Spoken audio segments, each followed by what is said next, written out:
विक्रम mini door चालकांचा जिल्हाधिकारी कार्यालयावर मोर्चा। रायगड जिल्ह्यातील विक्रम मिनी डोअर आणि टॅक्सी चालक मालकांच्या गेल्या 2 ते 3 वर्षांपासून प्रलंबित असलेल्या गंभीर मागण्यांकडे शासन दुर्लक्ष करत असल्याचा आरोप करत आज शेकडो वाहनधारकांनी जिल्हाधिकारी कार्यालयासमोर मोर्चा काढून आपला तीव्र संताप व्यक्त केला।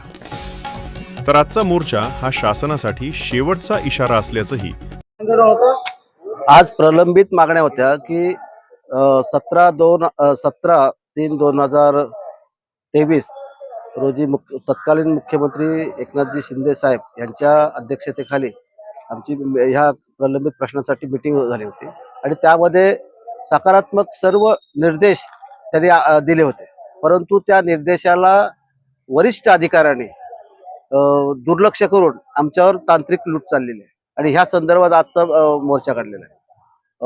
जे प्रश्न कमिशनर परिवहन आयुक्त यांनी प्रधान सचिवांपर्यंत पोहोचवलेले प्रश्न ते त्या फाईल अद्यापर्यंत तशाच पडून राहिल्यात, त्यामुळे ह्या विक्रम मिनी डोअर चालकांचे प्रश्न प्रलंबित राहिले आणि हा आम्हाला मोर्चा काढावा लागला।